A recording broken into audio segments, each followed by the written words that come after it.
Boa noite a todos, sejam mais uma vez bem-vindos e vamos começar mais uma vez o nosso trabalho, buscando uma conscientização maior para a nossa vida, buscando nos colocarmos melhor diante de situações.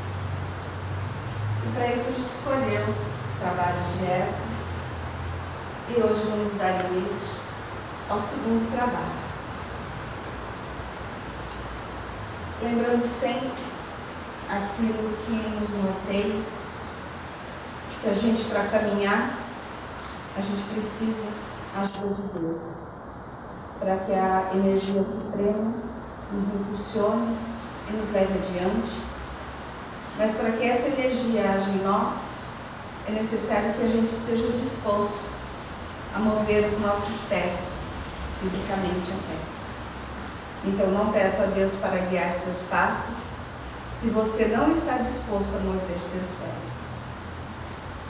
Através do teu próprio coração vem a única luz que pode iluminar a vida e torná-la clara a teus olhos. Nabel Cunhas.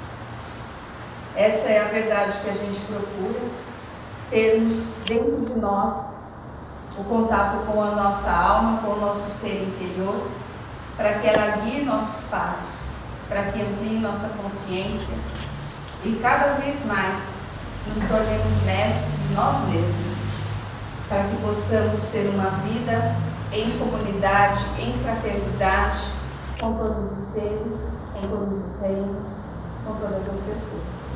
Tá? Na aula passada, a gente viu o primeiro trabalho, que é a captura das éguas devoradoras de homens. E esse trabalho nos instruiu a aprender a dominar, organizar e educar a mente. Dessa forma, nós dominamos o nosso pensamento, a nossa fala, e com isso corrigimos a nossa maneira de agir e as nossas emoções. O que foi sugerido para que fosse feito era que se colocasse um observador de si mesmo, que a gente se observasse em todas as nossas atitudes, estabelecendo em nós um silêncio e nos observarmos como se não fôssemos nós, para que possamos nos julgar, nos observar de uma forma idônea, como observamos a todos. Julgamento não uma condenação, mas apenas uma observação daquilo que fazemos, tá? Aprender a pensar antes de falar e falar pensando, para que a gente exercite a nossa palavra adequadamente. Exercitar e estar em solidão. Nós vimos que o silêncio é um momento muito importante e nós devemos, sempre que possível, estarmos e buscarmos dentro de nós esse local de silêncio. E exercitar o sagrado em si. A nossa conexão com o sagrado, com o puro, com a pureza, com Deus, ou qualquer outra denominação que possa existir para cada um, é fundamental. Nós só nos energizamos, nós só buscamos o nosso interior através desse sagrado. Nós buscamos dentro de nós.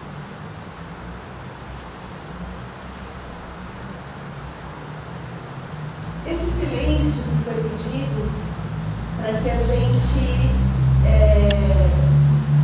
se isentasse de alguns assuntos, para que a gente fosse mais crítico e em tudo aquilo que não tivesse uma qualidade, a gente não se envolvesse naquilo.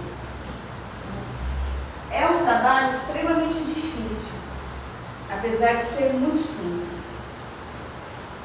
A gente ter o discernimento perante as situações.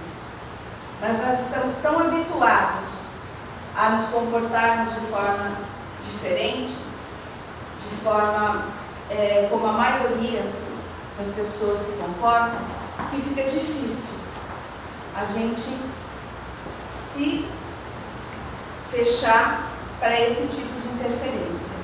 É um trabalho bastante minucioso, bastante delicado e demorado.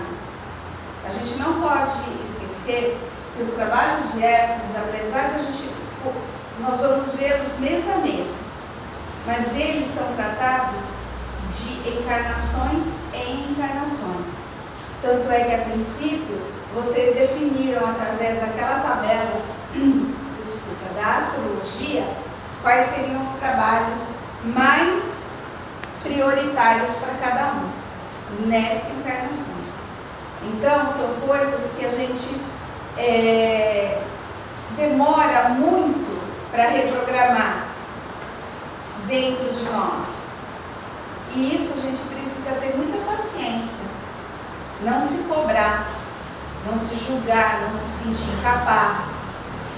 Porque a gente vai recorrer inúmeras vezes no mesmo erro.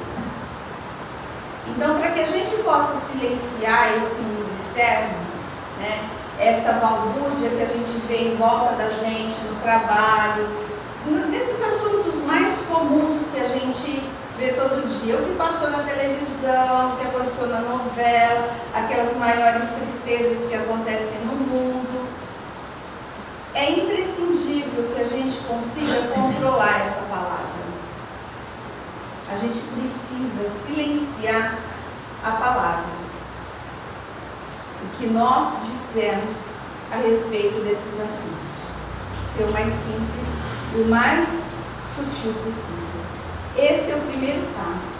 Se a gente não consegue fazer esse silêncio externo, é mais difícil a gente conseguir o silêncio interno. Não é mutismo, como a gente explicou na aula passada. Para a gente silenciar o nosso emocional, é fundamental que esteja silenciado a nossa palavra. Nós já precisamos saber, dentro das situações, nos silenciar. Por exemplo, você chega em um determinado lugar, estão falando sobre alguma coisa que aconteceu ali naquele momento, alegre ou triste, enfim. Você precisa saber se chegar naquele local, se manter num estado pacífico, de silêncio, ter a sua fala adequada para aquilo, e somente nesse momento é que você vai conseguir que o seu emocional não se altere com aquilo. É simples a gente ver, por exemplo, as pessoas chegarem numa situação normalmente difícil, né? A pessoa já chega falando alto, gritando, agitada. Por quê? O dom da palavra não está nela restrito, não está alinhado. E o emocional se leva com isso. Tá? O nosso mental, ele é mais ativo ainda. Então, depois de silenciar o emocional, a gente parte para o mental. Foi o que foi passado na aula passada para vocês. É uma sequência. A gente silencia o externo, para que o interno comece a se silenciar. Silenciando o emocional, a gente consegue ir tranquilizando a nossa mente. É um trabalho contínuo e bastante complexo, apesar de ser uma coisa bastante fácil da gente fazer. Basta para isso que a gente tenha essa predisposição. Ok? Quando o emocional e o mental estão integrados, eles geram sentimentos. Tá? A gente vai estudar isso um pouquinho mais para frente, com uma clareza um pouco maior. A nossa emoção, ela é tumultuada. Quando a gente pega essa emoção e passa ela pela nossa mente, raciocina, coloca naquela emoção a lógica, a gente se expressa e age melhor. O mental e o emocional, trabalhando juntos, eles conseguem que a gente tenha um comportamento, uma convivência, tanto exterior como interior, mais pacífica. Tá?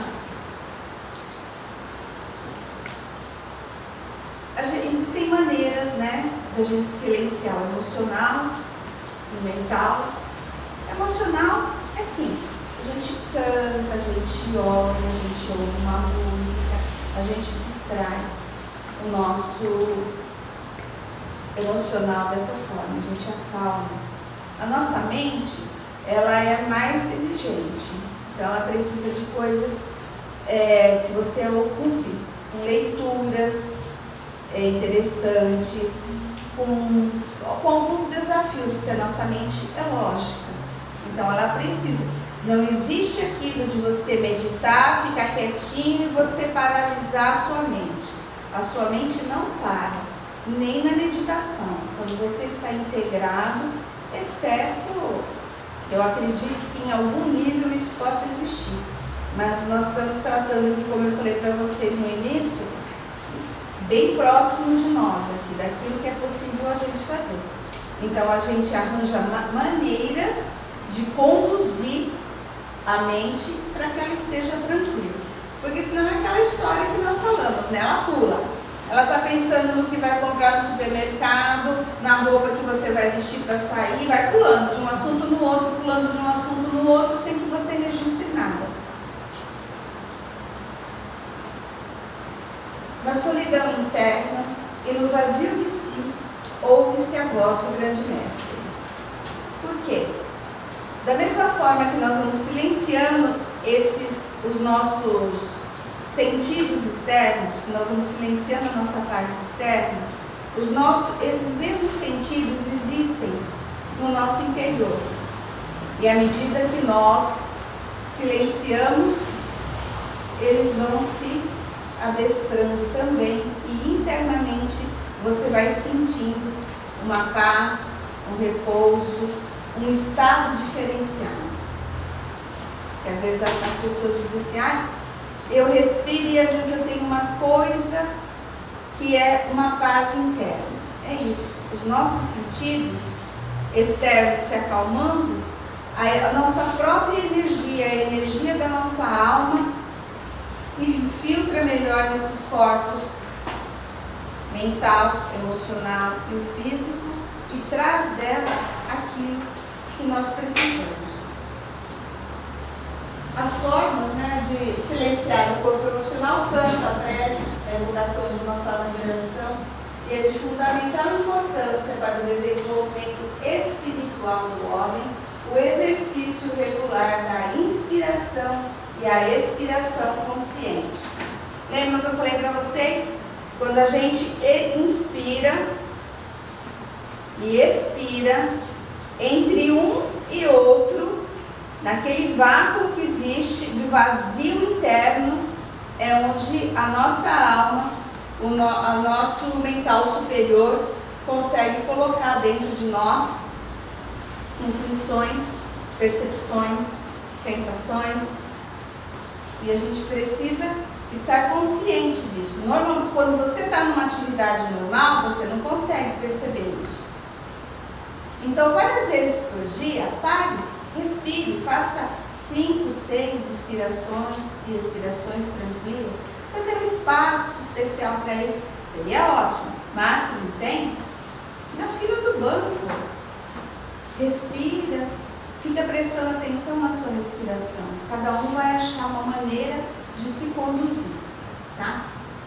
Eu pedi que o pessoal observasse, fizesse esse exercício e que anotasse em que momentos essa fala se perdeu, você não conseguiu segurar, quando que elas se soltaram e foram agressivas, quando você conseguiu controlar, enfim, em que situação vocês dominaram esse trabalho de Hércules. Eu gostaria que, se vocês quisessem, alguém pudesse sugerir, que observou.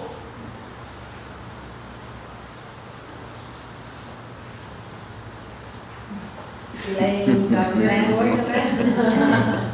Bom, então eu vou contar uma coisa bem simples para vocês verem como no cotidiano da gente é exatamente isso que acontece. minha casa a passar milhões de camisetas, né? Porque a semana passada estive fora, 2 filhos adultos, né? E lá o dia inteiro passando camiseta, o joelho doendo, né? Se não vê a hora de acabar, aquele monte de camisa, né? Aí chega meu pai, né? Com o papelzinho na mão, lá. Olha aqui, você liga lá na telefônica e manda desligar aquele telefone. Porque a moça lá foi muito mal educada comigo, gritou, não sei o que lá. Primeira água. Respira. Né? O que aconteceu? É porque isso a sua mãe não quer, é porque ela tem de telefone de hora em hora, e a moça falou que vai ligar de hora em hora. Primeira coisa. Já dá vontade, né, de falar algumas coisas, né? Tô cansada, tô isso, tô aquilo, mas você respira, para, segura a fala. Então, aguarda, senta um pouquinho aí que eu vou ver o que eu vou fazer, né? Aquilo, você já segurou o primeiro impulso, você já reconheceu que tinha vontade de soltar as suas ervas, mas você já reconheceu. Ok. Aí você pega o telefone, liga para Vivo, a moça te atende, né? Você já está assim, aquilo, você segurou, mas elas estão ali, né? Querendo se soltar, né? Aí a moça muito educada, né? Falei para ela, meu bem, por favor, aconteceu o seguinte, ligaram para o meu pai, tarará, contei a história, eu quero saber quem foi que ligou e ameaçou. Porque eles são idosos, o telefone está na casa dele e está no meu nome.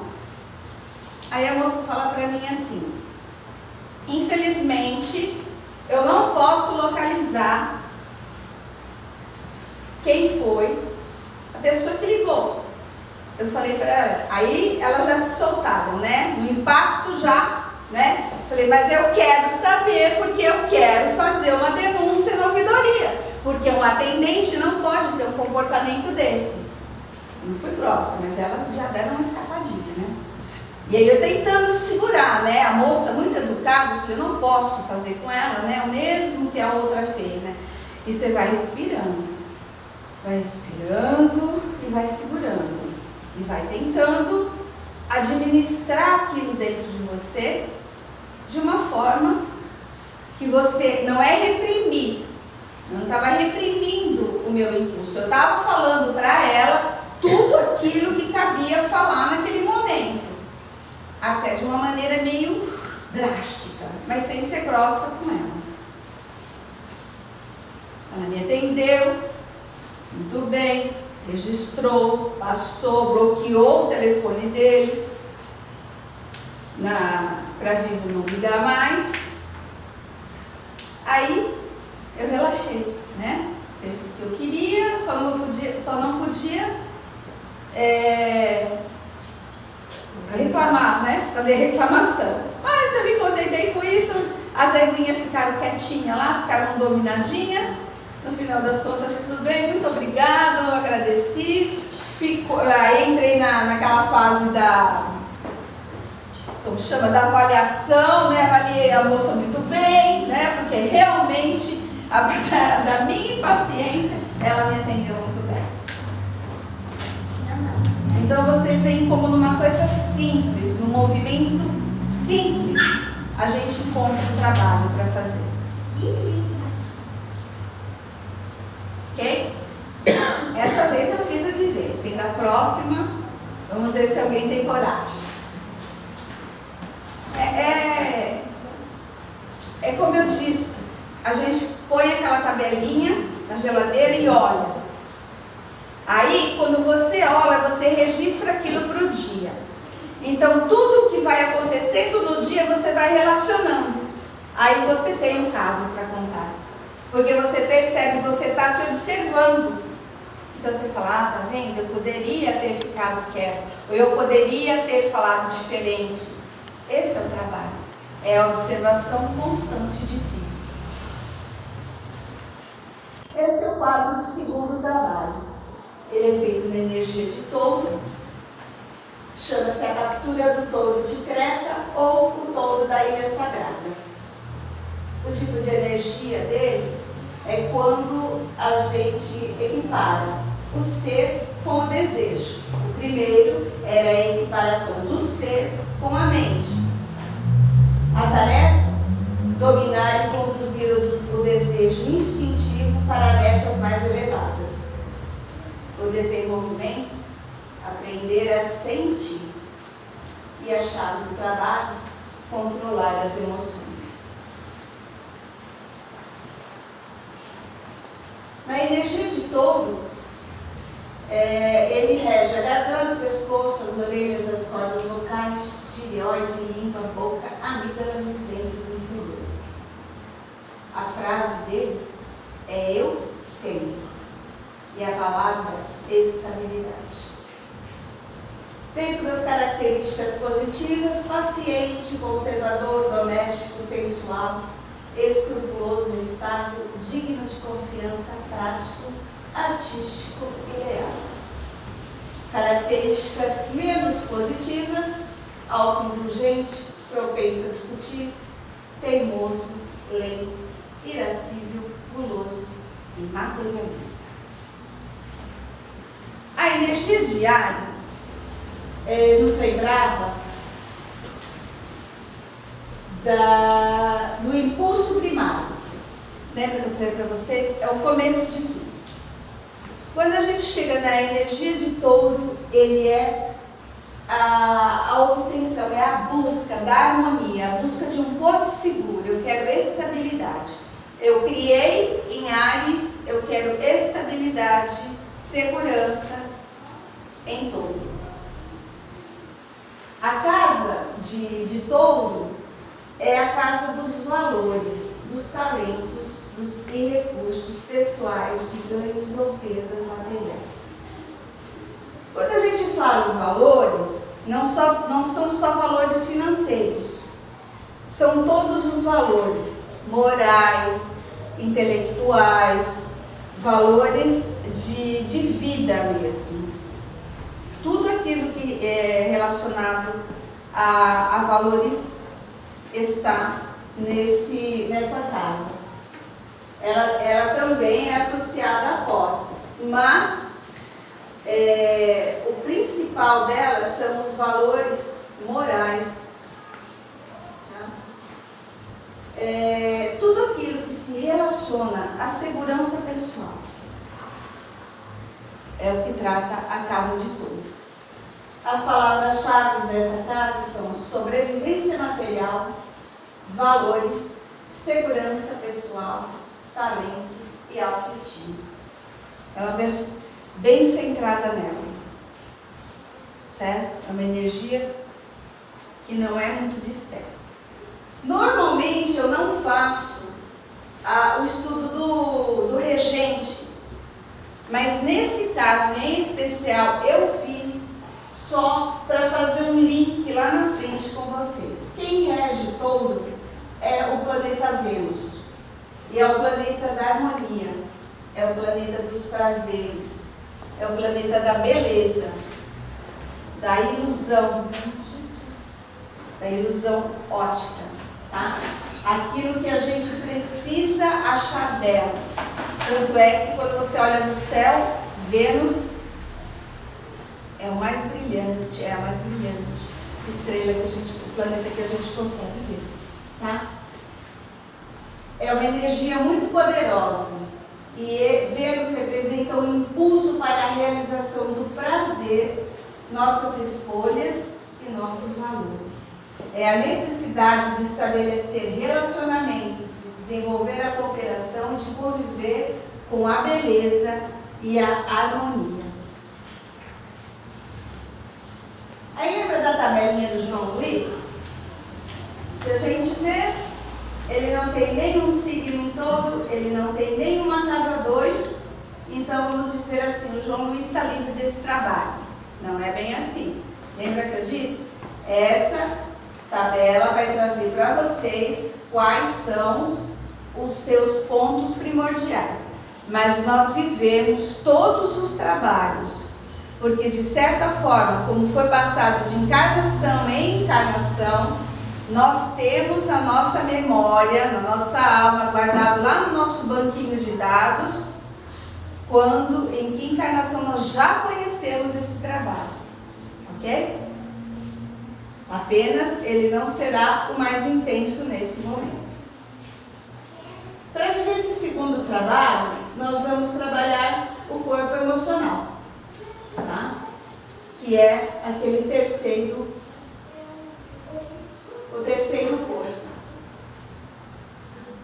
Esse corpo, ele é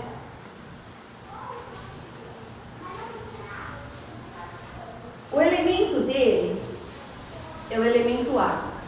Depois eu vou explicar por quê. Esse corpo emocional, ele é constituído a partir da nossa concepção, exatamente como o nosso corpo físico. Pode-se dizer que o nosso corpo físico é uma cópia daquilo que vem de lá. Apenas a natureza dele é diferenciada. O corpo emocional, ele é magnético, tá? Que é muito mais sutil que o elemento elétrico do corpo material. Ele existe no reino humano e no reino animal, mas ele é embrionário no reino vegetal, tá? E esse corpo é a ligação do nosso ser com o nosso espírito. É através desse corpo que o nosso espírito se manifesta no astral. É através dele que existe esse contato, tá? Todos os trabalhos que são realizados no centro, os trabalhos de apometria, aquelas projeções astrais, tudo se dá nesse campo astral, que é no campo do emocional. A importância dele é um corpo necessário para a manifestação do espírito enquanto na escala evolutiva. Ele é o invólucro espiritual mais próximo da matéria. É o corpo no qual o espírito se manifesta no plano astral. É ali que existem as visões, os videntes, vêm através deste plano. E a densidade dele depende do estado evolutivo das pessoas, depende de como já trabalhamos cada um deles. A função desse corpo, ele emana e recebe todos os nossos desejos, as nossas emoções, as nossas dores, os nossos contatos. Ele recebe toda essa impressão e ele transmite tudo isso. Ele é o corpo que manifesta no físico todas as nossas sensações, tanto as recebidas como emitidas. Ok? E é ali, e esse corpo, ele guarda, ele retém, ele cria a memória, o banco de dados de todas essas sensações, essas emoções ficam ali guardadas. E dependendo dessa densidade, da ligação que existe com as coisas materiais, por exemplo, quando o espírito, às vezes, a pessoa desencarna, ela não... Na verdade, existem as três mortes: a física, a emocional e a mental. Normalmente, o corpo físico morre e se o espírito, a pessoa, ela é muito apegada, ela continua no plano astral. Ela continua sentindo as mesmas emoções, as mesmas sensações, as mesmas dores. Vocês já ouviram, principalmente vocês que são aqui da casa espírita, né? Por exemplo, uma pessoa que comete o suicídio, ela fica naquele plano sentindo todas aquelas mesmas emoções, aquelas mesmas dores. Ela não desencarna, ela não se separa desse plano emocional. Ok? Existe uma função. O nosso corpo emocional, ele foi concebido para, como a gente disse, receber as influências da nossa alma, do nosso espírito, e receber e refletir essa emanação. Nós somos recebedores e refletores, né, dessa emanação divina. Mas devido ao nosso momento, à nossa situação, a como nós nos conduzimos na vida, isso está meio bloqueado. Quando a gente ouve muito falar que a gente precisa abrir o coração, que a gente precisa receber a inspiração divina, tudo isso é exatamente o trabalho desse corpo, que ele precisa dessa abertura, isso que nós estamos trabalhando, nossa melhoria, para que se abra esse canal, para que esse corpo possa realmente cumprir sua função de receber e refletir o coração da divindade. Ok?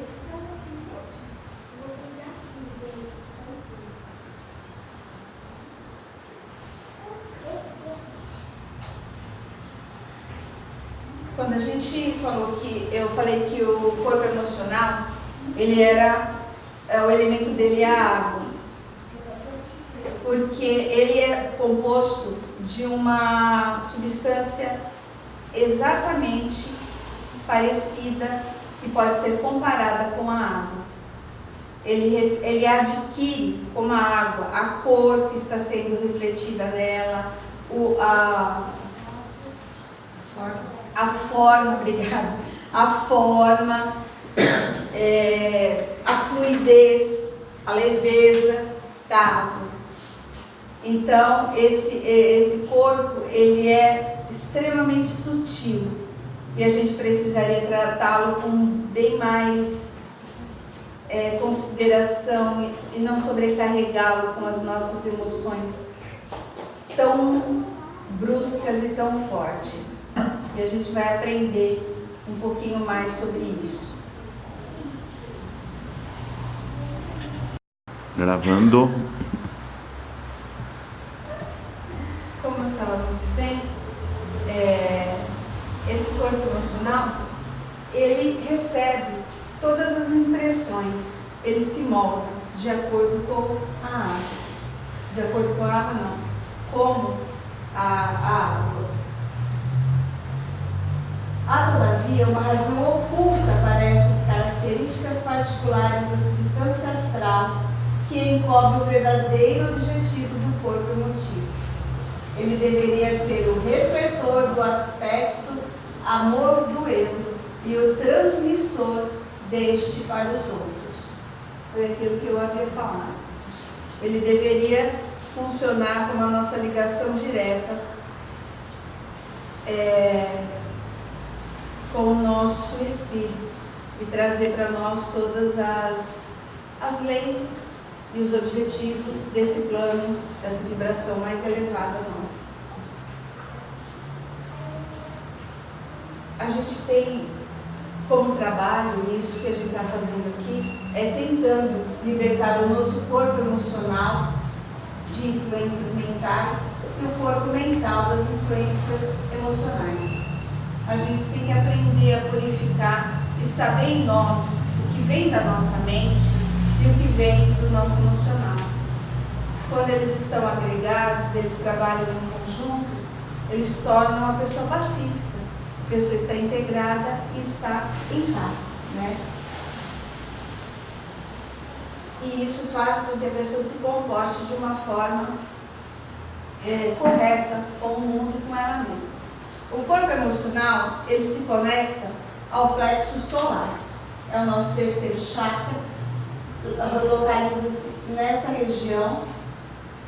E ele, quando é muito energizado, a pessoa é muito voltada para as emoções e prazeres. Tudo imediato, tudo tem que acontecer rapidinho. E quando ele está desequilibrado, está frágil, ele tem uma carência energética, baixo magnetismo e muito propenso a doenças crônicas. É através do desequilíbrio da energia vital entre a ligação do corpo físico e o corpo astral que as pessoas adoecem e acabam obstruindo essa ligação com o divino. Assim surge uma relação entre a doença e as crises emocionais. Então, quando as nossas emoções estão muito intensas, estão bloqueadas, elas desencadeiam o plexo solar. Ele tem como órgãos, não sei se eu colocar, funções: digestão, emoções e metabolismo. Essa região é que a gente procura ver mais pessoas procurando atendimento médico, com problemas digestivos, com gastrite.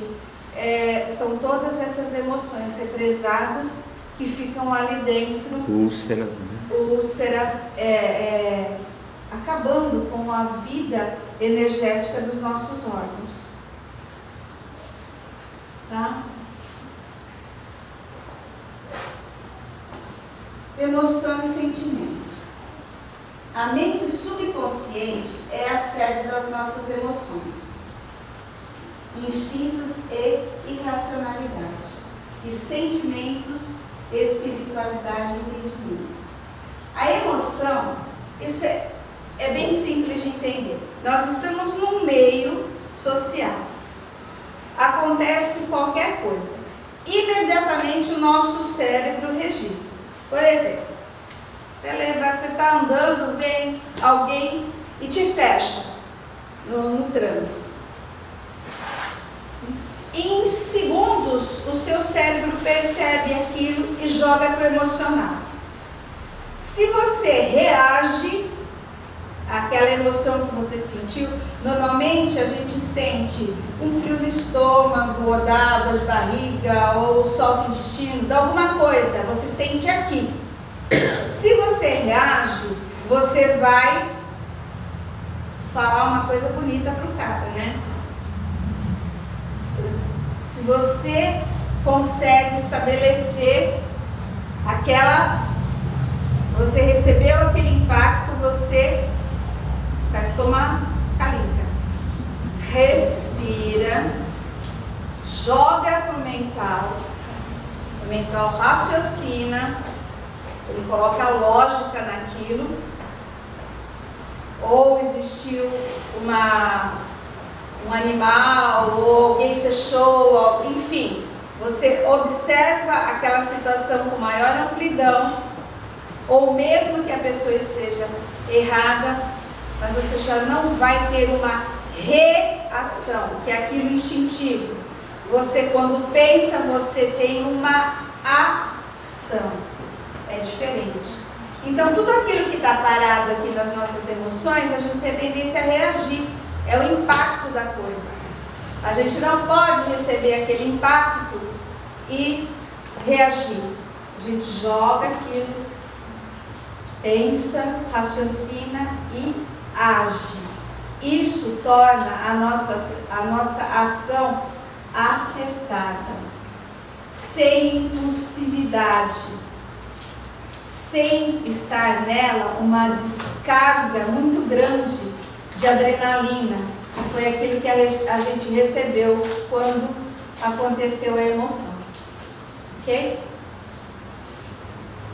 Quando a gente pega essa emoção, raciocina sobre ela, acalma, a gente transformou aquela reação, aquela emoção, com o nosso mental, os dois agregados, aquilo passa a ser um sentimento, sobe no cardíaco. Vai se tornando automático. A gente vai se acostumando a fazer esse trabalho. Não é reprimir, fazer de conta que não aconteceu. Então, muitas vezes, por exemplo, vamos supor que você tenha, sei lá, um complexo qualquer, né? Toda vez que a pessoa, ou alguém te falar sobre isso, ou aquilo, você recebeu um impulso naquela emoção, vai te causar uma reação. Aquilo, ou você vai se recolher, ou você vai se expandir, aquilo que o seu ser está acostumado a reagir, certo? Quando você se propõe a fazer esse trabalho, você vai receber aquele impulso, aquela crítica ou aquele elogio, enfim, você vai receber aquela emoção e você vai respirar.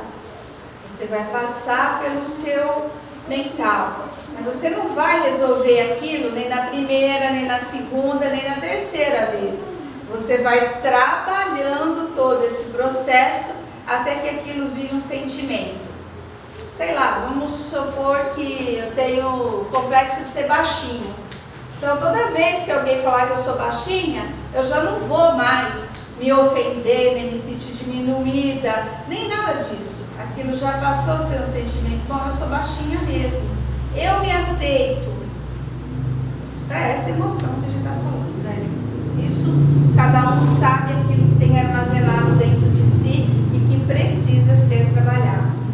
Só que aquele observador que nós colocamos lá no começo, ele tem que estar sempre olhando isso. A gente tem que ser sincera e verdadeira conosco mesmo, porque a gente tem sempre o hábito de se achar lindo, maravilhoso, perfeito. Isso não acontece comigo. Isso, gente, é para uma humanidade comum, é para a massa que vive aí. Quem está fazendo esse tipo de trabalho, quem buscou esse tipo de conhecimento, é porque já percebeu que isso que existe não faz mais parte da pessoa. Eu preciso de mais. A ilusão desse mundo, essa maneira de viver normal, já não me satisfaz. Então eu não vou me decepcionar em descobrir que eu sou uma pessoa rancorosa, que eu amo pouco ou não amo. A gente tem que ter a firmeza de descobrir isso, porque quando você se reconhece, aí sim é que você tem a capacidade, a aspiração de, junto com essas energias maiores que a gente vem buscando, transformar isso e melhorar, se transformar num ser mais equilibrado e num ser a serviço da luz, a serviço daquilo que o nosso ser superior veio fazer nessa terra. Então, sentimentos são o produto do emocional mais o mental. Na maioria das vezes, encontra-se desarmonizado, precisando ser purificado e alinhado com a luz dos centros mais profundos. Então, naquele dia que a pessoa me chamou de baixinha, e eu reconheci que eu sou baixinha, trabalhei aquilo, mas aí eu falo, gente, mas eu não queria ser baixinha. Então eu vou para casa, medito, penso, respiro sobre aquilo e interiorizo. Vou buscando a luz da alma, a luz do conhecimento que vai transformando a gente. Em palavras, isso é muito difícil da gente perceber, mas à medida que a gente vai trabalhando, a gente vai percebendo essas transformações. Olha a diferença. As emoções, elas acontecem do plexo solar para baixo, os sentimentos do cardíaco. Por exemplo, uma emoção, paixão, gera ciúmes, dor e insegurança. Sentimento, amor, é libertador e nos ensina. É aquela história, né? Ai, não tem ciúmes, não me ama. Bom, mas minha namorada pode ir onde quiser, meu marido pode ir onde quiser. Então você não gosta dele, você não ama, não. Você dá toda a liberdade, ele pode fazer o que ele quiser. Qual é a maneira certa de viver? Você amar uma pessoa, você liberta essa pessoa. Ela não é sua, enquanto que a paixão acha que é, né? Quem sofre? Quem sofre? A pessoa pode se sentir aprisionada, ela vai arrumar os mecanismos de enganar o parceiro, aquelas coisas que a gente está habituada. Mas quem sofre é quem sente, é quem tem os ciúmes. É aquilo que ela precisa trabalhar dentro dela para transformar em amor. Emoção, euforia, é inadequada, seguida por frustração, depressão ou apatia verbal. A alegria, que é um sentimento, é espontânea, acontece e não depende de situações, é calma e contagiante, silenciosa. Uma emoção, pânico, paralisa, é um medo constante sem motivo, é uma falta de lucidez. Medo nos protege, nos alerta. Coragem é fazer, mesmo com medo. Tem gente que pensa que medo é uma coisa ruim. O medo é o que nos dá segurança, é o que nos faz estar prevenidos e ativos. Agora, quando a pessoa tem medo de tudo, existe alguma coisa que está desencadeando aquela insegurança. Aqui tem alguma coisa guardada. Ódio, emoção. Raiva, sentimento.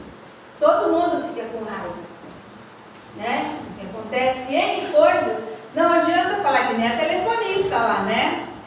Eu já queria pegar o pescocinho dela e torcer assim, mas aí você dá uma respiradinha e transforma a coisa, e no fim da história você fala assim: obrigado, Senhor, pela paciência da criatura comigo, né? Você agradece, porque se ela tivesse sido um pouco rude, como a primeira que tratou meu pai, com certeza seria bem mais difícil aquele exercício, né? Então, a raiva é uma coisa momentânea, você faz aquele exercício todo e você libera isso. O que você não pode é transformá-la em ódio. Se essa raiva se transforma em mágoa, em rancor, então ela volta para cá. Ela vem ser armazenada aqui. É aquela coisa que normalmente, às vezes, acontece sempre, né? Por exemplo, sei lá, vai, tem o cachorro do vizinho. O cachorro late, você fica nervosa com aquilo. Se você for, aí você vai lá conversar com a senhora, ela te desacata, tal, aquilo vai se transformando dentro de você e vai tomando um vulto enorme. O cachorro late, você fica com raiva, eu vou transformar. Eu vou me canalizar para simplesmente não ouvir aquilo. E vou trabalhando isso para acertar aquele posicionamento meu. O meu cérebro deixa de me chamar atenção quando o cachorro late.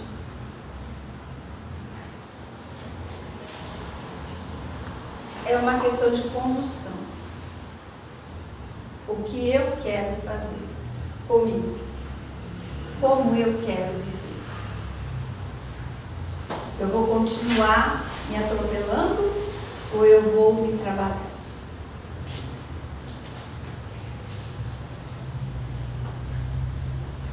A respiração, vocês podem ver que eu sempre falo dela. Ela é o que administra o nosso favor, tá?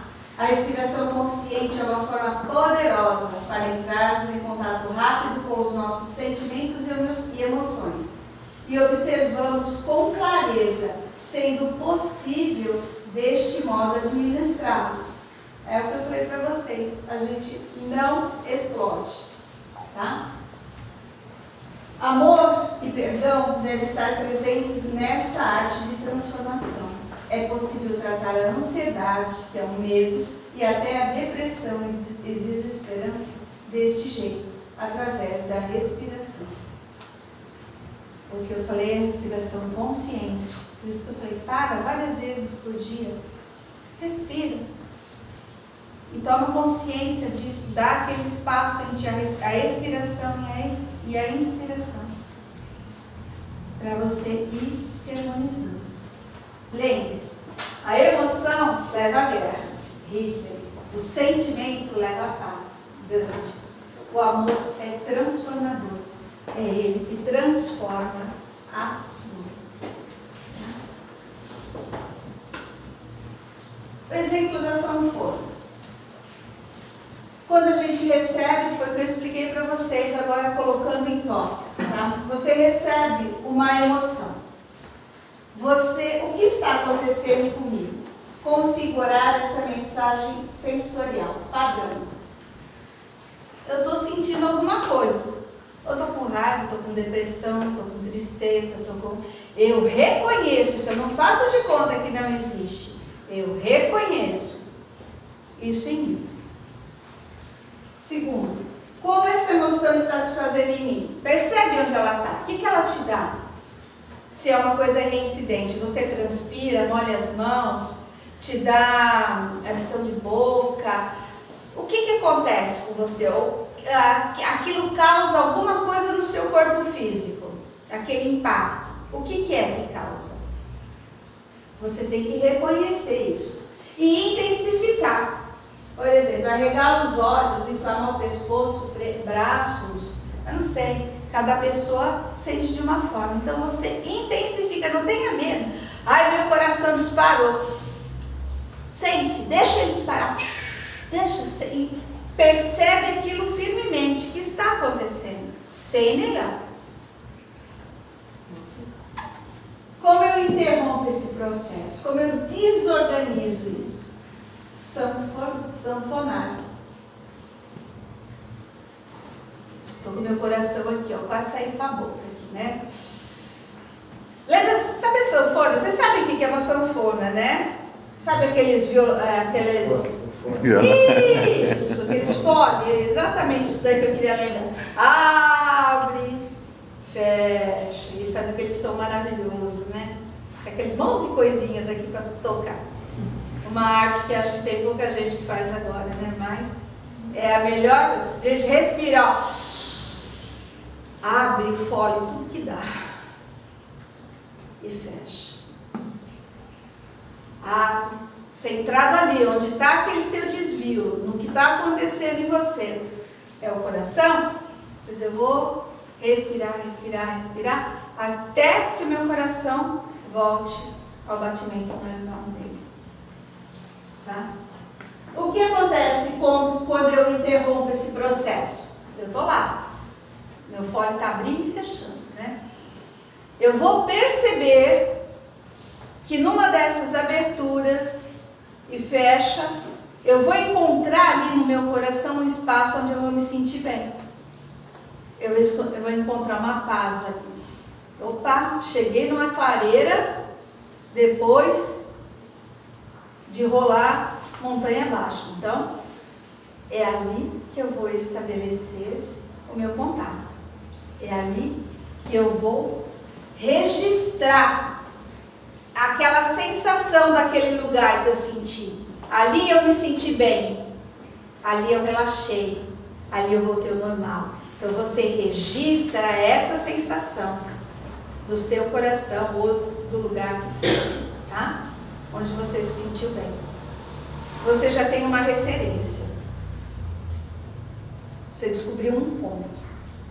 Uma outra vez que aconteceu uma outra situação, você vai buscar aquela referência. Bom, eu sei que lá dentro de mim tem aquele ponto. Então, eu vou procurar e vou encontrá-lo novamente. É assim que a gente faz esse trabalho. Da gente se reconquistar no positivo. Porque a gente estava num movimento negativo. E a gente registra, chega ao positivo e registra isso para buscar dentro de nós.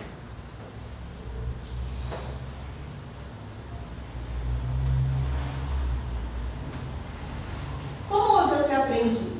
Consciente e consistentemente dou-me comandos para me usar de forma mais adequada. Novas formas, novas escolhas, treinar.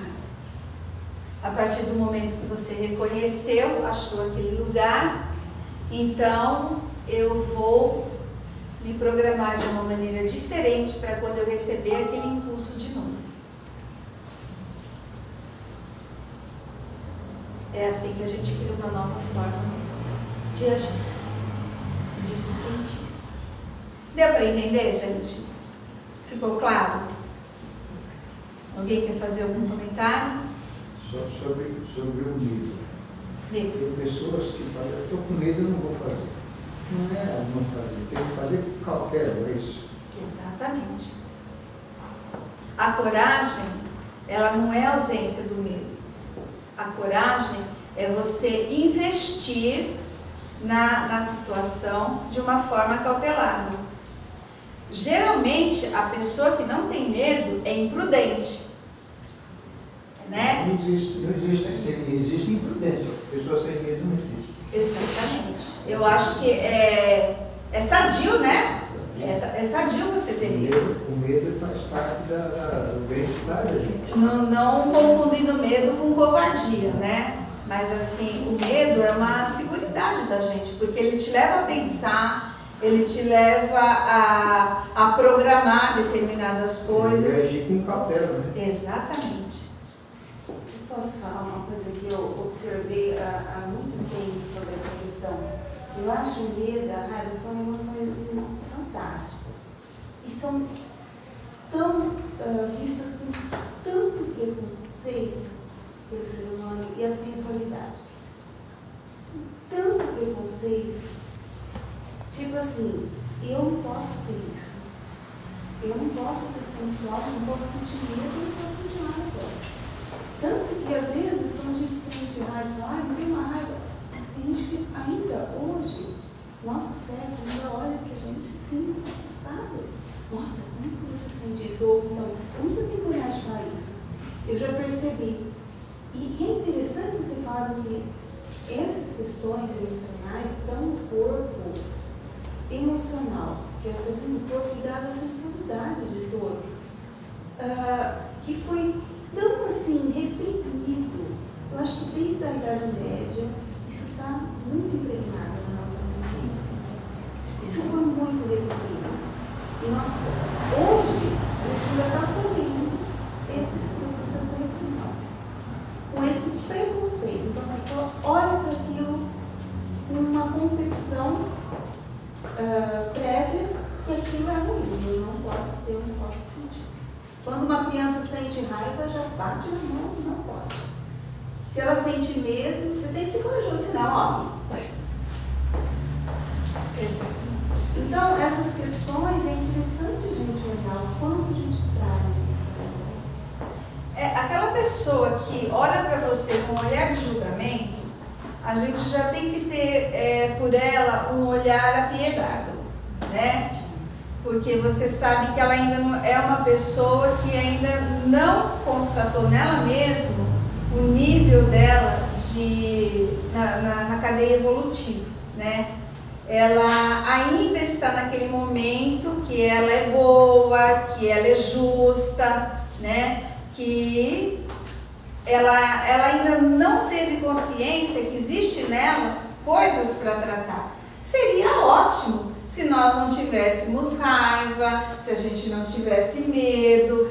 Vai chegar um momento da evolução em que a gente vai estar livre de tudo isso. Nós vamos chegar num momento, numa frequência, onde isso não existe mais. Mas não é o nosso momento aqui, não é agora, né? E fazer de conta, como a maioria faz, de que isso não existe em mim, continua me deixando naquele momento de ilusão. Eu continuo atendendo o meu ego. Ai, eu sou linda, maravilhosa, não sei o que, sou tudo, né? Aí eu olho para o outro não é nada. O outro é que tem os defeitos, né?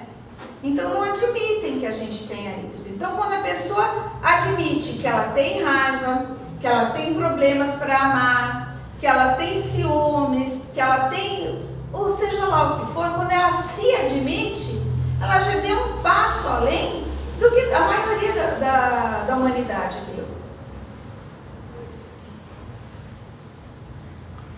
Sentir não é errado. Porque é errado a gente, por uma emoção, agir de forma errada. Então a gente tem que desenvolver a consciência de que a gente não pode dar vazão para essas emoções. Porque se no caso do carro que me fechou, por exemplo, chega a bater, como a gente ouve muito falar, se eu já por aquela emoção saio do carro, vou lá e bato ou mato o cara, como a gente tem ouvido, olha o descalabro da coisa, por causa da raiva momentânea. Então a gente tem que ter consciência que sente, mas tem que ter a consciência que naquele impulso a gente não pode agir. Ok? Tornar-se alguém começa ficando-se atento. Autonomia emocional, libertação interior e cura são conquistas pessoais. Só eu posso fazer isso por mim, para servir. Ninguém faz nada para ninguém, ninguém muda ninguém cura o seu medo. Só a gente é que faz essa transformação. Quando a gente faz tudo isso, a gente percebe que nós viemos aqui realmente foi para servir. Nós viemos para desenvolver um projeto humano, um projeto na terra, um projeto com os reinos, um projeto de Deus. E isso nos coloca a serviço. É outra coisa que, como ela disse, é muito mal empregado. Quando a gente ouve essa palavra servir, a gente sempre pensa numa pessoa menor, um serviçal. Quando servir é uma coisa divina, você está servindo ao plano de Deus, aquilo que te criou e criou tudo. Se você está servindo, o que é uma coisa que serve? É uma coisa útil, gente. Enquanto nós não chegamos nesse estado de servir, nós estamos pesando no plano, estamos sendo contrário ao plano. Toda essa massa que a gente vê vivendo, né? Porque viver é isso, é não ter responsabilidade, é não assumir nenhum compromisso, é viver. Vamos vivendo, hoje, amanhã, e depois a gente não ouve muito isso? Vamos vivendo. E é por isso que nós estamos aqui, há milhões, sei lá quantas, centenas de encarnações. Sempre no mesmo lugar, caminhando minúsculos passos. Segundo trabalho, a captura do touro de Creta. A gente vai lembrar uma coisa fundamental do primeiro trabalho. Hércules se sentiu o máximo, né? Ele se super valorizava. E o que ele aprendeu de mais importante nesse trabalho, além desse domínio da mente, ele aprendeu que os dons do fracasso garantem os sucessos quando são compreendidos. Quando compreendemos todo o valor da experiência feita, não existe fracasso. Seja o que for que aconteça, seja quais forem os fatos, o importante é o nosso crescimento, a ampliação de nossa consciência e a experiência feita, a vivência assimilada, o desenvolvimento do ser humano. O que leva à transformação é válido, não somente o resultado. Isso acontece muito, que é normal, a gente vê as pessoas muito decepcionadas sobre os relacionamentos, né? Então todo mundo acha que quando teve um relacionamento e aquilo acabou, aquilo foi um fracasso. Ou um ou outro falhou, ou um ou outro se sente fracassado. Quando, na verdade, tudo é um aprendizado. Na verdade, um relacionamento, um ou outro, realmente pode ter falhado, ter sido menos isso ou menos aquilo. Mas para os dois, aquela experiência foi válida, porque ensinou tanto um como o outro a viver junto, a aceitar determinadas coisas, a desenvolver certos talentos. Aquilo serviu para você, você leva aquilo para sempre. Agora, se você vai levar daquele relacionamento só o rompimento e criar ali que o outro é uma pessoa péssima, é uma decisão própria. A pessoa pode até ser e ter condições que a gente não aceite, mas você não precisa carregar aquilo. Você carrega a experiência que você viveu. E isso te traz crescimento e não depreciação. Como a gente vê muita gente terminar um relacionamento e ficar péssimo por isso. Lógico que você não vai sair feliz da vida cantando, mas você precisa viver aquilo, viver aquele relacionamento e saber tirar dele, daquele fracasso, né, os pontos que te fazem crescer. Reconheçam que no momento ele tinha colocado ali o melhor de si. É o que acontece nos relacionamentos. Se você teve um relacionamento onde você fez o que era possível você fazer, você deu de você o melhor, não existe motivo para você se sentir menosprezada ou fracassada. É só um exemplo. Tem N coisas que podem acontecer. Agora vamos ouvir um pouquinho do nosso trabalho, né? Gente, algumas pessoas cogitaram que a gente visse os símbolos, o que significa antes da história. O que... Já está gravando. Bom, vamos àquele momento então onde nós vamos ouvir um mito e criar essa imagem, essa história na nossa cabeça, para que a gente possa memorizar. A gente memoriza melhor com palavras, com imagens do que com palavras. Como foi pedido, a gente vai fazer a simbologia antes, tá? Então nós vamos ter nessa história o touro de Creta, que ele nos convida a olhar a questão sexual face a face. Os símbolos que vão aparecer são o touro, sexo em todos os seus aspectos, desde a energia criativa até o desejo animal, ou seja, do mais baixo instinto até a divindade, a criação divina. A ilha com seu labirinto é a grande ilusão, o eu separado do tosco, o eu individual, o universo do desejo, que só é vencido após o homem perder muitas ilusões, pois as promessas de prazer passageiro já não lhe atraem tanto. Continente para onde o touro é levado é a consciência do eu superior, a alma. Montar o touro significa controlar o sexo sem negá-lo ou mesmo reprimi-lo. Ressalte a importância de o touro não ser massacrado, morto nem sequer machucado, mas guiado com calma e maestria pelo homem. Os três seres de um único olho, seres corretamente polarizados, um único foco, simbolizam o uso correto das energias e que correspondem a três aspectos divinos da alma: a vontade espiritual, amor, sabedoria e inteligência ativa. Tornar-se solitário, quando assume a própria evolução, sem esperar que outros decidam por ele. Ser por si.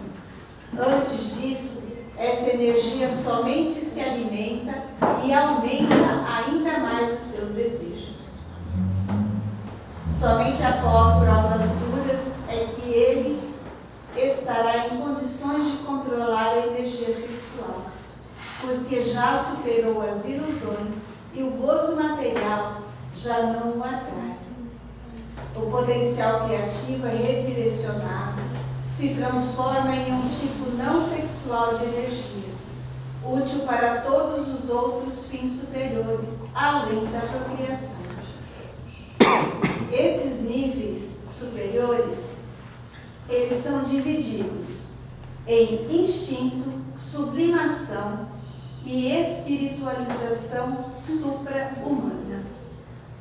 No material gráfico, eu coloquei essa tabela, tá? Que a gente não vai ver agora porque não tem, é só para vocês tomarem conhecimento que isso existe. Nós, claro, estamos lá no primeiro, no instinto, trabalhando com instinto, tentando dar o passo para a sublimação, que é a energia consciente, é quando Hércules leva o touro e entrega no continente. Então vamos ouvir, eu vou deixar no outro, porque tem mais, vocês podem dar uma olhada. Então vamos fechar os nossos olhos e vamos criar essa história na nossa mente. Aquele que presidia falou ao mestre, cuja luz brilhava entre os filhos dos homens, que são os filhos de Deus. Onde está o homem que com poder se apresentou diante dos deuses, recebeu deles dons e atravessou o primeiro portal aberto para labutar sua tarefa? Ele descansa, o grande ser que preside, e medita sobre seu fracasso, pranteia a morte de Abderes e procura ajuda no seu próprio íntimo. Isto é bom. Os dons do fracasso garantem o sucesso, quando este é corretamente compreendido. Que ele comece novamente a trabalhar e entre no segundo portal, retornando com presteza. E o segundo portal estava aberto, e da luz que velava a cena distante, uma voz emergiu e disse: cruza o portal, continua no teu caminho, executa teu trabalho e retorna a mim para relatar o feito. Triste e só, ciente da necessidade e consumido pela dor, Hércules vagarosamente passou entre os pilares do portal para a luz que brilhava onde ficava o touro sagrado. No horizonte, erguia-se a ilha onde vivia o touro, e onde os homens audazes podiam arriscar-se no vasto labirinto que os atraía até desnorteá-los, o labirinto de Minos, rei de Creta, o guardião do touro. Cruzando o oceano até a ilha ensolarada, Hércules iniciou sua tarefa de procurar e encontrar o touro e conduzi-lo ao lugar sagrado onde habitam os homens de um só olho. De um lugar para outro, ele caçava o touro. Guiado pela estrela cintilante que brilhava na testa do touro. Era como uma lâmpada viva num lugar escuro.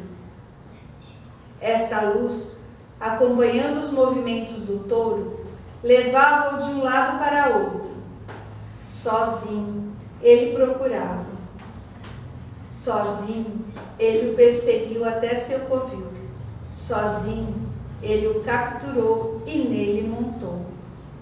Ao seu redor, postaram-se as irmãs, 7, animando-os no caminho, e ao brilho da luz, ele cavalgou o touro, atravessando as águas cintilantes da ilha de Creta e em direção à terra onde habitavam os 3 ciclopes. Estes 3 grandes filhos de Deus aguardavam sua volta, observando seu avanço através das ondas. Ele montava o touro como se fora um cavalo, e com as irmãs acompanhando-o a cantar, aproximou-se da terra. Ele vem com fortaleza, disse Brontes, e foi ao seu encontro na praia. Ele cavalga na luz, disse Esterope, sua luz interior mais brilhante brilhante será.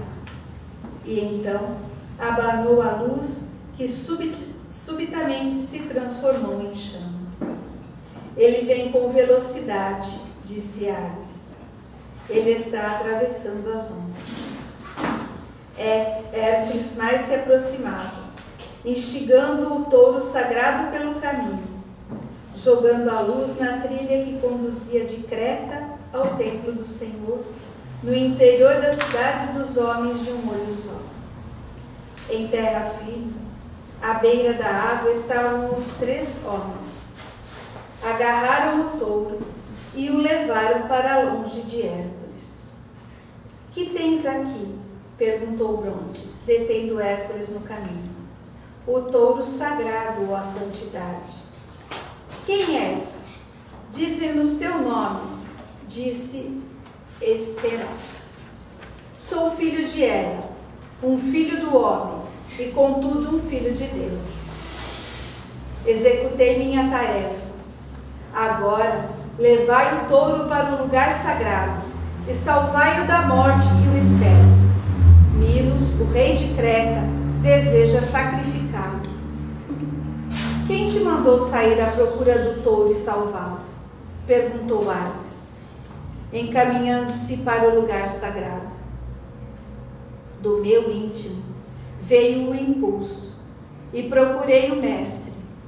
Por ordem do grande ser que preside, meu instrutor me enviou ao caminho. Após longa busca e muita dor, encontrei o touro. Auxiliado por sua luz sagrada, cavalguei-o através do mar que separa até este lugar sagrado.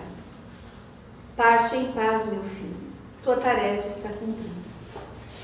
O instrutor viu-o chegar e se dirigiu para encontrá-lo no caminho.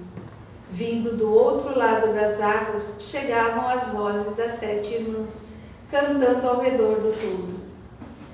E ainda mais próximo, o canto dos homens de um só olho dentro do templo do Senhor, no altar do lugar sagrado. Viestes de mãos vazias, ó Hércules, disse o instrutor. Tenho as mãos vazias porque cumpri a tarefa que me foi designada. O touro sagrado está livre, salvo com os 3. Que faço agora? Na luz que te verás a luz. Caminha naquela luz e nela vê a luz. Tua luz precisa brilhar mais. O touro está no lugar sagrado. E Hércules repousou sobre a relva e descansou de seu trabalho. Mais tarde, o instrutor voltou-se para ele e disse: o segundo trabalho está feito, e foi fácil a tarefa. Desta tarefa, aprende a lição da proporção, a fortaleza para executar a tarefa árdua, a disposição para executar a tarefa que não está além dos teus poderes. Estas são as lições que aprendestes. Levanta-te logo e procura a terra. Aguarda pelo terceiro portal e encontra as maçãs de ouro e traze-as aqui. Sempre lembrando que no final do vídeo vocês vão encontrar um link, né, do YouTube, onde vocês vão poder baixar esse material gráfico, onde essa história está colocada, para quem quiser rever e ler com mais atenção. Bom, esse segundo trabalho, ele começa nos mostrando o relacionamento de um indivíduo com a energia sexual. Esse é um fato que a gente precisa, sim, tratar face a face, olhar sem preconceitos, olhar sem restrições, para que a gente possa realmente sentir qual o verdadeiro valor disso que existe em nós. E através daí, a gente vai perceber em qual grau evolutivo nós nos encontramos. E sem com isso fazer qualquer tipo de comparação, porque não existem duas pessoas no mesmo ponto. Não há fórmulas certas para esse relacionamento. As coisas vão acontecendo. E à medida que a nossa consciência vai sendo ampliada, é que a gente vai compreendendo e trabalhando melhor esse e as outras energias que vão sendo passadas para nós através dos trabalhos.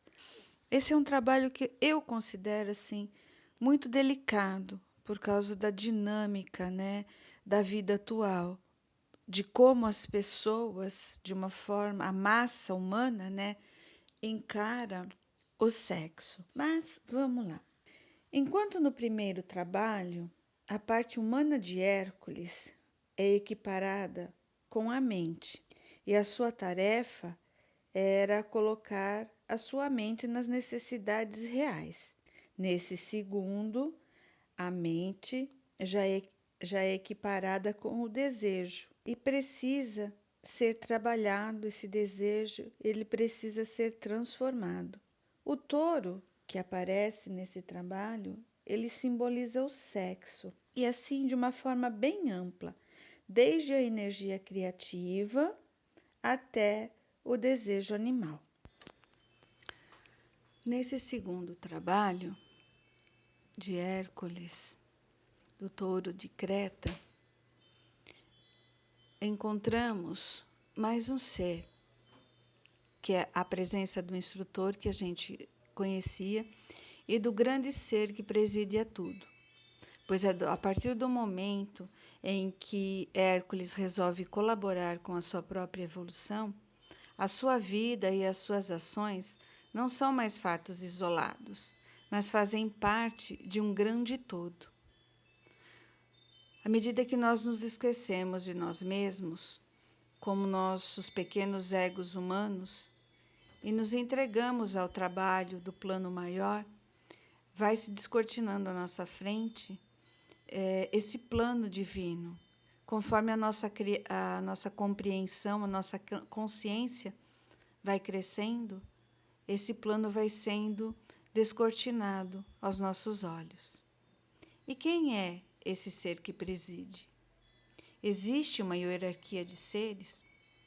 Tudo isso a gente pode se perguntar em nossos momentos de reflexões, e à medida que os trabalhos forem passando, a gente vai descobrindo quem é esse grande ser.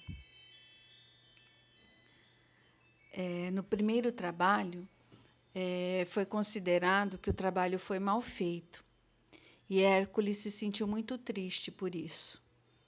Perdeu seu grande amigo, mas na avaliação do instrutor, os fracassos não existem, desde que você tenha se empenhado completamente na tarefa e que dela tenha tido lições, aproveitado esses ensinamentos daquela tarefa.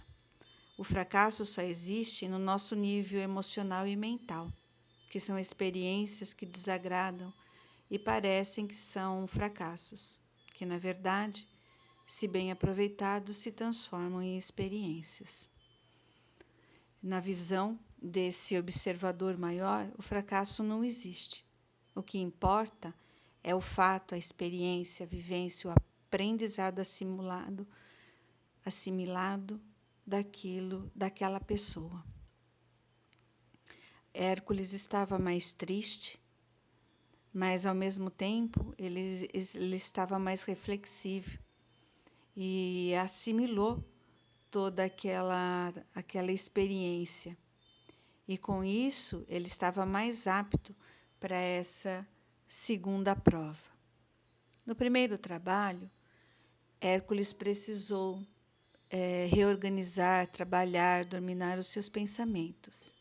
E agora, em Touro, ele precisa fazer o mesmo trabalho, só que com os seus desejos. Nessa história, o touro, ele é o símbolo do sexo, desde a força criativa, a forma mais ampla dessa energia, até o desejo animal, que é o desejo físico. A ilha e seu labirinto representam uma grande ilusão, o eu separado, a totalidade do desejo, aquilo que vivemos nesse plano material, no momento. O continente para onde Hércules levou o touro seria o eu superior.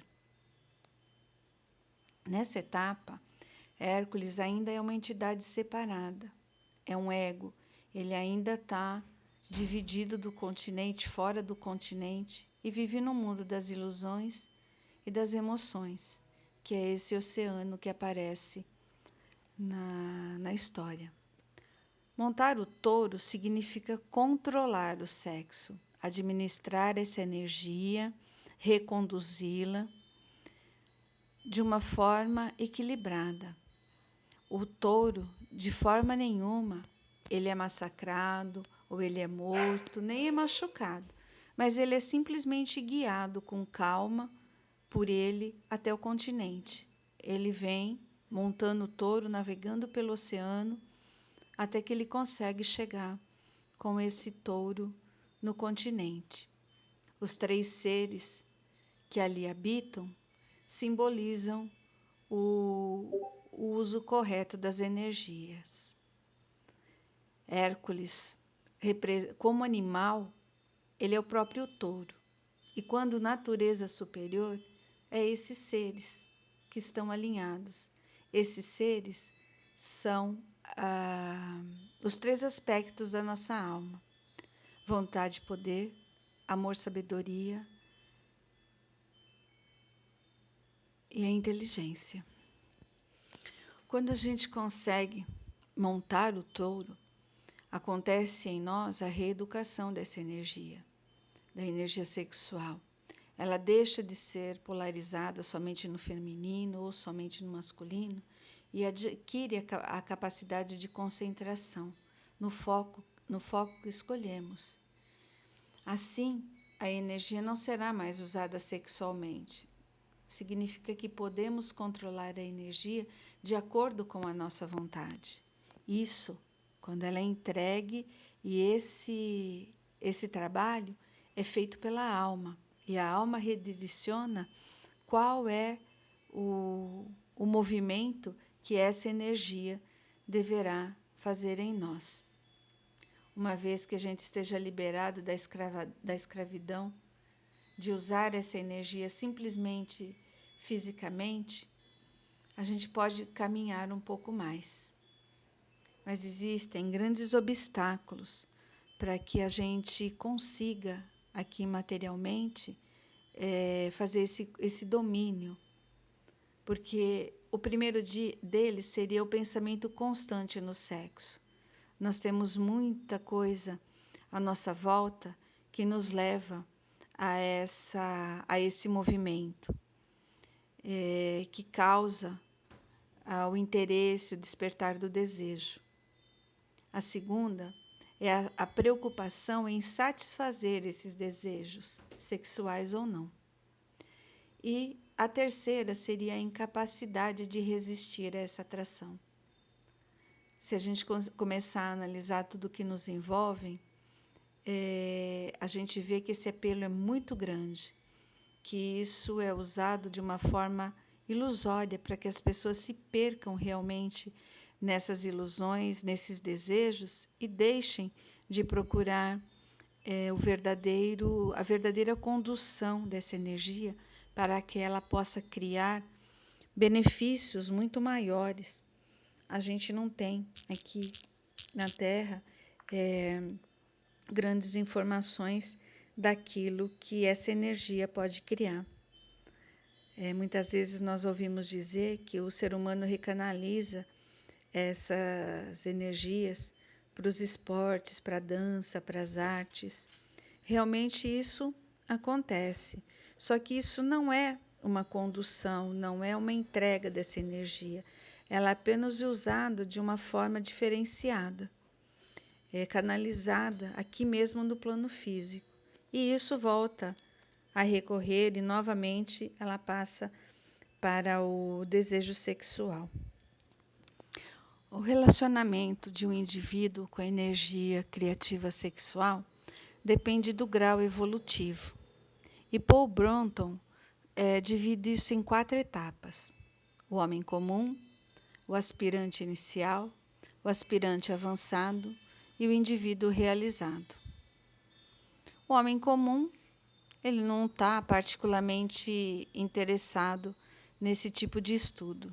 Ele tem as suas aspirações convencionais e não procura nada relacionado a esse crescimento. Já o aspirante, ele tem uma disciplina moderada, ele tem ritmos nas suas práticas, ele compreende já que a natureza da força sexual ela é muito maior do que aquilo apenas humano. E se impõe determinados limites quanto ao uso e à aceitação dessa energia. O aspirante avançado, ele busca atingir um mais alto nível desse controle. Ele já é capaz da abstinência, se necessário pode procriar, e ele busca em outros seres que já passaram por essa experiência a orientação. E temos também o indivíduo realizado, que ele já tem o total controle dessa energia sexual. Ele não tem mais os desejos nem as paixões físicas. Ele não precisa mais das regras. Se necessário, ainda a serviço pode procriar. Ele já não necessita de nenhum conselho, nenhuma ajuda, orientação para conseguir esse controle. Nele já é plenamente realizado. Essa avaliação do nosso nível quanto a essa energia faz com que o nosso mundo possa mudar radicalmente, porque no momento a gente vive uma promiscuidade, uma procriação desenfreada, que na satisfação dos desejos não existe a responsabilidade. E com isso, muitas almas que ainda precisam de trabalho espiritual estejam encarnando de forma desenfreada. Com a qualidade, com o avanço da consciência da humanidade, isso tende a mudar, porque você melhora a qualidade dos seus relacionamentos e assim melhorando a geração de almas que virão para este mundo. Sendo planejado, essas almas podem ter as suas missões já estabelecidas no plano espiritual, chegando aqui com capacidades para que possam cumpri-la. Para montar o touro, levando-o da separatividade do desejo pessoal até o continente, onde é o bem grupal, é necessária a cooperação da mente, da vontade e da reeducação do ato de respirar. Nossa mente só coopera com esse trabalho quando compreende a verdadeira ideia do celibato, que para nós é uma coisa que é só para monges, para pessoas iniciadas nesses segmentos. E, na verdade, ela adquire um outro sentido mais amplo do que a conotação que a gente tem nos nossos dicionários e na nossa forma. O celibato seria a polarização de toda a energia mental de um ser em um só ponto, que seria a nossa alma, como nós já dissemos, passando a ser a única meta do indivíduo reafirmar seu próprio propósito.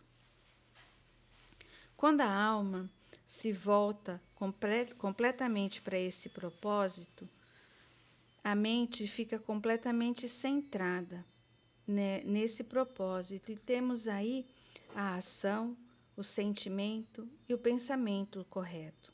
Nesse momento, o ser está com a sua consciência voltada para os mundos superiores. Essa energia absolutamente centrada. Isso significa que ele é celibatário. Esse outro aspecto da reeducação do ato de respirar já é como a gente tratou lá no começo desse curso. O respirar é fundamental para que a gente consiga evoluir, para que a nossa consciência adquira novos parâmetros. Porque à medida que a gente vai adquirindo essa consciência, a gente respira menos vezes, porque entre uma inspiração e uma expiração existe uma pausa. E entre uma inspiração e outra também. E nesse momento é que nossa alma coloca na nossa mente, imprime na nossa mente uma vibração e que depois é passada para o nosso cérebro. Com essa estimulação é que a nossa personalidade vai ficando alinhada e vai se tornando uma personalidade mais equilibrada, que é exatamente aquilo que a gente busca muito, que nosso ser esteja alinhado, esteja com os seus aspectos, né, suas emoções, a sua mente, tudo em harmonia. O resultado desse trabalho, da captura do touro, equivale a reconhecer as funções sexuais físicas como uma herança divina, como algo que foi nos dado para a continuidade da espécie humana no plano físico, já que em outros níveis de consciência não é necessário a reprodução sexuada.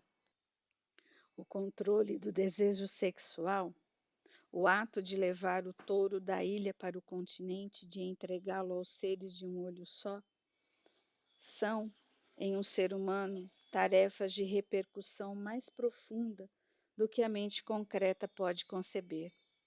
Uma vez cumprida, serão dadas a esses indivíduos provas ainda maiores nesse campo do sexo, para que a gente consiga viver isso de uma forma bastante honesta, é encarar esse trabalho face a face e nos posicionarmos verdadeiramente qual é o nosso objetivo, em que momento estamos nessa evolução. E aquela tabela pode nos ajudar. Eu trouxe novamente essa tabela, trouxe novamente os mantras para vocês, porque eu acho que é uma ferramenta muito importante, que nesse momento pode nos ajudar nesse trabalho que estamos realizando, porque ela nos ajuda a silenciar os corpos da personalidade, o canal aberto para a conexão com o plano de luz superior. Necessário e fundamental é invocar o sagrado, e para isso a gente precisa disponibilizar tempo e intenção, invocando a luz, a força, o amor dos níveis superiores, aquilo que a gente já havia trabalhado na aula anterior. Hoje, além dos mantras, além do mantra do Minsi Luraim, eu trouxe 2 outros mantras de reverência e gratidão, que é Iri Shirin Mawaki Sikyuk, Iri Shirin Mawaki Sikyuk. E mais um de disponibilidade do ser para a purificação. Oku Kabanaiti, Oku Kabanaiti, Shibana Kikinawa, Shibana Kikinawa. Hoje nós falamos sobre o plexo solar, onde ficam estacionadas todas as nossas emoções. O plexo solar, ele tem esse som ram, ram, ram, e a nota musical é o mi. Por que eu trouxe o Mi Siluraim? Porque ele trabalha vários chakras. Porque a luz descendente desse som, dessa frequência, dessa vibração, é a luz violeta, é a luz da transmutação. Por isso que ele nos ajuda a alinhar os nossos corpos e fecha para as forças involutivas, ajudando na na purificação, na limpeza da nossa aura. Vocês têm isso no YouTube, no canal onde está postado os vídeos, e no final vocês têm o endereço. Ele é sonorizado, seria assim: Min Silurai, Min Silurai.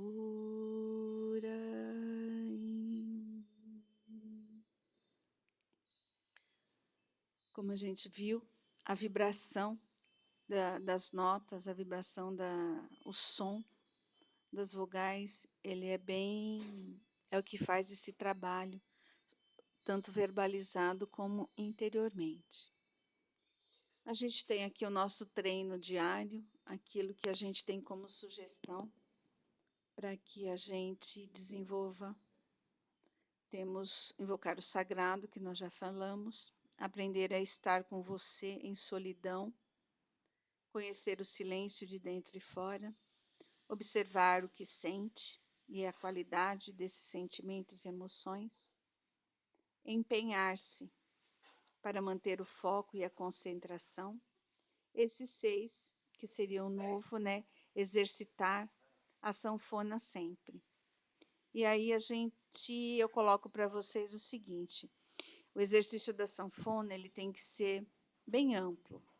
Aquilo que a gente chama assim de respirar grande, profundamente, jogando os ombros para trás, inspirando, trazendo todos a contração da musculatura inferior, desde do plexo sacro, puxando profundamente e depois soltando, relaxando toda essa musculatura, respirar grande.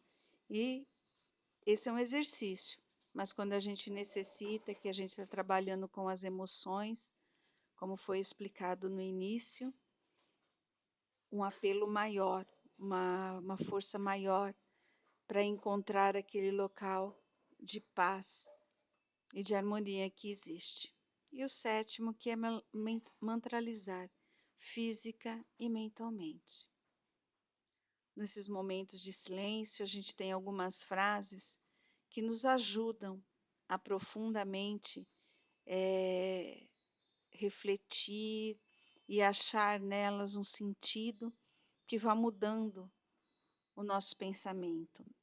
Como eu disse anteriormente, a nossa mente ela tem que estar conectada, elas têm que estar com coisas evolutivas, para que a gente possa tirar aquelas situações normais do dia a dia, tudo aquilo que traz um impulso negativo para a gente.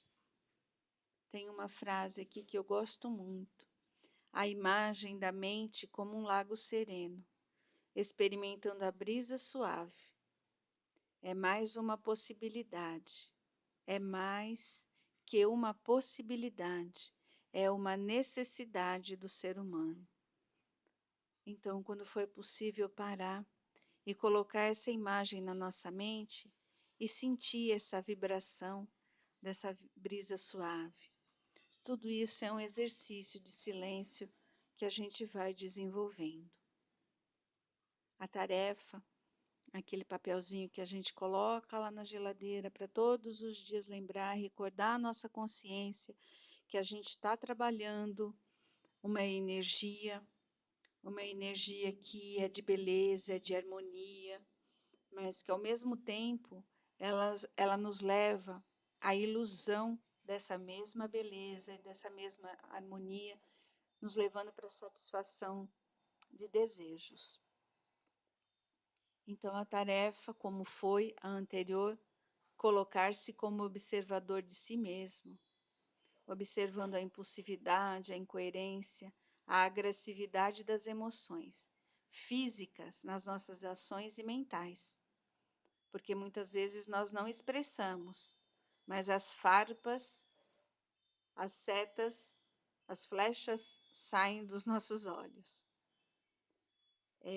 Observar com bastante cautela quais são as desculpas que a gente encontra para essas emoções soltas. Observar e exercitar a capacidade em transformar essas emoções, exercitar a respiração. A gente sabe que isso é um trabalho diário, perpétuo e longo. Anotar um movimento vivido durante este mês. Aquilo que a gente conseguiu em determinado momento que aconteceu com a gente no nosso cotidiano e a gente lembrou desse trabalho que a gente está realizando e anotar isso para a gente poder abrir um diálogo na próxima aula.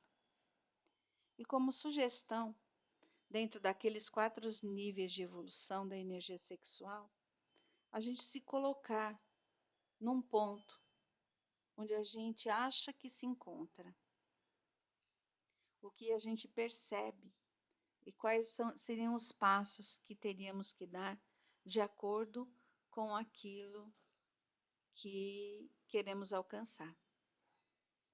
Nosso próximo encontro será no dia 26 de maio. Trataremos do terceiro trabalho, que é colhendo as maçãs de ouro.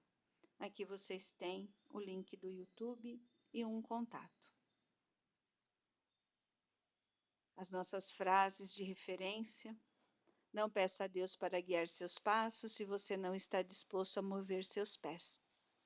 Sempre que o impulso nos leva à ação, a energia divina chega de uma forma mais intensa, porque o objetivo da divindade é que caminhemos, é que possamos evoluir e atingir o objetivo que foi traçado desde a nossa criação. Através do teu próprio coração vem a única luz que pode iluminar a vida e torná-la clara a teus olhos. O silêncio, aquele ponto que a gente já conseguiu descobrir, ou ainda não, mas vamos descobrir em nós, de silêncio, de paz, que é onde é o contato da nossa alma, e esse espaço vai se tornando maior e crescendo, pulsando e iluminando a nossa vida de tudo aquilo que se refere a nós. Isso tudo para que a gente possa ser um ponto de luz, em missão de paz no planeta. A vida do planeta diz respeito a todos nós. E somente com a nossa evolução, com a nossa mudança de atitudes, com o nosso refletir das leis maiores, é que isso vai acontecendo.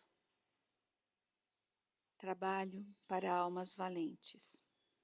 A cada trabalho que estudamos, aprofundamos em nós o tamanho, a dimensão das transformações que devemos realizar.